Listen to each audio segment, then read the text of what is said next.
Hi, I'm Chris Chin, Director at the Missouri Department of Agriculture. I'm a fifth-generation farmer from Shelby County, Missouri, and I'm sorry I am not able to be with you guys this week.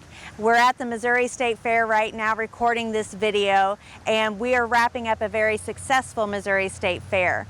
We're really happy to have the partnership that we have with the Missouri Department of Natural Resources. Every time I walk past the women's building, I see people coming in and out of that building, and they're always excited about the information they've learned while they were in that building, talking to people who are from the Department of Natural Resources.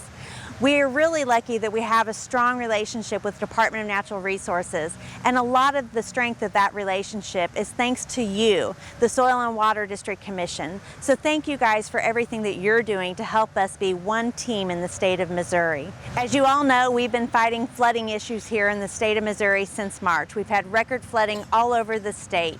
We've been working really hard to make sure that we are partnering with the Department of Natural Resources to give everyone what they need to be successful. Governor Parson has an executive order that has created the Flood Recovery Advisory Working Group. And under this working group, it's going to address the challenges that have happened with the PL 8499 levies. These levies are funded 80% by the Corps of Engineers and 20% on the local level. We want to make sure that we are assessing what damage has taken place and that we know what resources are going to be available to help with the repair of these levies.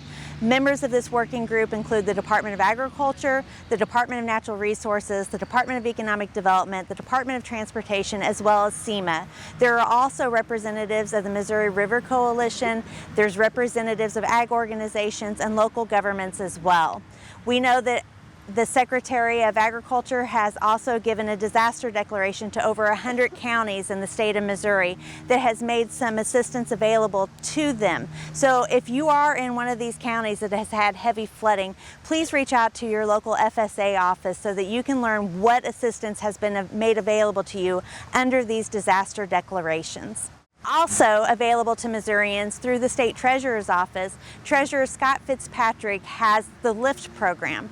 Under this program, there are going to be linked deposits that are going to be made available to small business owners and farmers.